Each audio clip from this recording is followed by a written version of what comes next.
Hey friends, welcome back here. I wanted to talk a little bit about the second aspect of starting a handyman business. Last week we talked a little bit about having your mindset right in starting your handyman business, and that is one of the most important things that you need to do to start your handyman business. And I wanted to talk about what I feel is the second most important aspect, so that's exactly what we're going to be talking about in this video. So if you are interested in starting up a handyman business or anything like that, this video is most likely for you. So I have my good friend here, Brett Perkins. We're going to talk a little bit about him here in a second.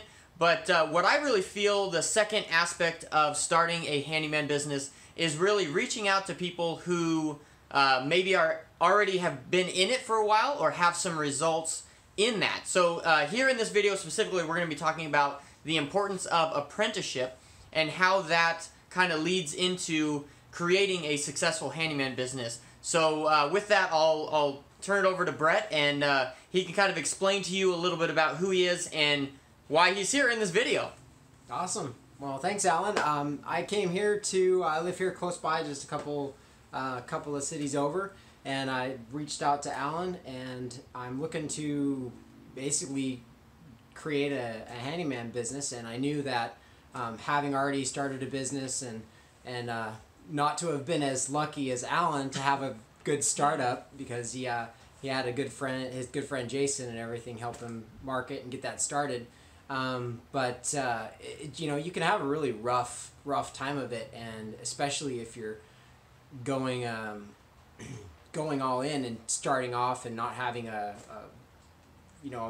back another job or whatever that you're trying to do, but you're doing it full time, you can really crash and burn, and it can really be rough on your stress level, let alone finances, if you don't learn from somebody. And that's one thing I picked up a long time ago, is that learn from people who already are successful, because it can really cause a lot of pain if you don't. So. Yeah, that's great. Well said. I mean, and that's one thing that I did when I first wanted to start and get into this handyman business, is I reached out to a good friend of mine who is who was a contractor here in California. I reached out to him and kind of worked with him on a few jobs, kind of like similar to what you're doing. We currently are doing some sort of apprenticeship setup. Brett reached out to me. He's one of the YouTube viewers here, so he's exactly like you guys watching this. Wanted to learn a little bit about the handyman business and learn like the actual practical application of that. So he reached out to me. He's doing an apprenticeship with me. He's working with me this week. Kind of learning and making money, which is great. That's always an important aspect of it. So that's pretty exciting to have him here. So that's one thing that I did when I first started this business. I found myself a mentor, someone who was in the line of work that I wanted to be in and had results in that. That's the biggest thing. That's how I weigh everything, is if someone doesn't have results in something, then there's really no reason to listen to them. I think that results are what show that they actually know what they're talking about. So I have, in the handyman business, I have been blessed to have results that I have, which has been pretty amazing, through a lot of trial and error and a lot of making mistakes and really owning up to them. I mean, that's like the biggest thing. We know we enjoy that part of it. Yeah, right? definitely. Fess up, Alan, fess up. Yeah, we actually got some videos that me and Brett made together of us working, some vlogs that we've recorded the last few days. And yeah, there are some I own up to a lot of my mistakes in those videos, so stay tuned for that, for sure.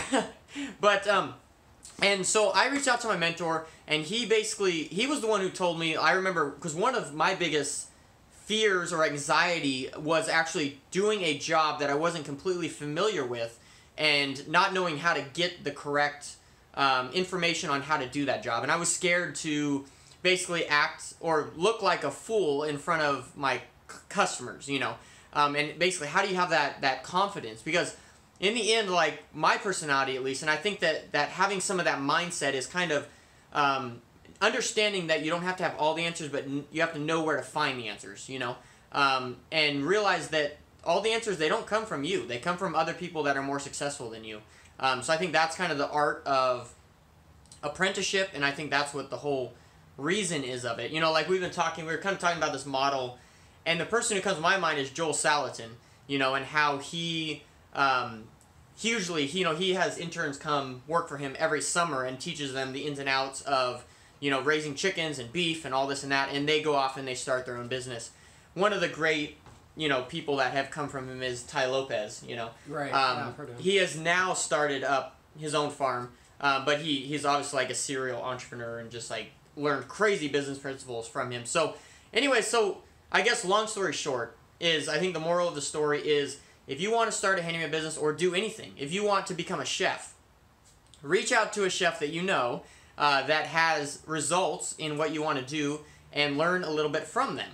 I think that's kind of the moral of the story. Is that correct? Yeah, I think so for sure, because it's like school's not enough, because I mean, that's what I found even with my dad going through medical school.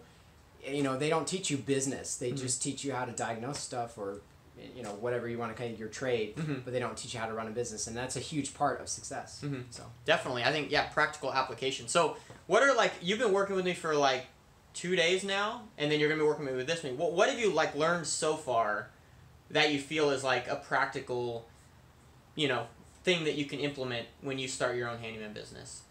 Don't overthink things. Just go in and do it, and also have some preparation, like. Have a support team. Obviously you want at least somebody to who's experienced, whether mentor or the very least ask questions on, and then also have a game plan. Make sure your pieces are in place. Like, for example, he had Jason, his friend Jason, help him do the marketing, and from what I feel is like that was the key to your immediate or a short period of time success, where you went and were able to get away from your job very quickly, and still make a full-time income, even though it took a little while to really build it up.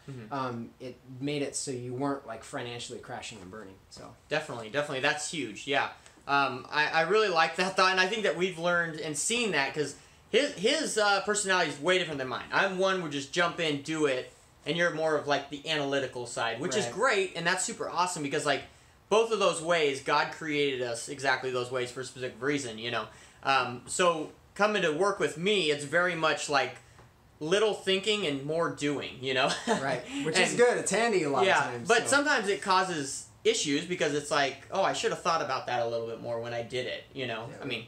In upcoming video. Upcoming video, I mean, we reveal all. For sure.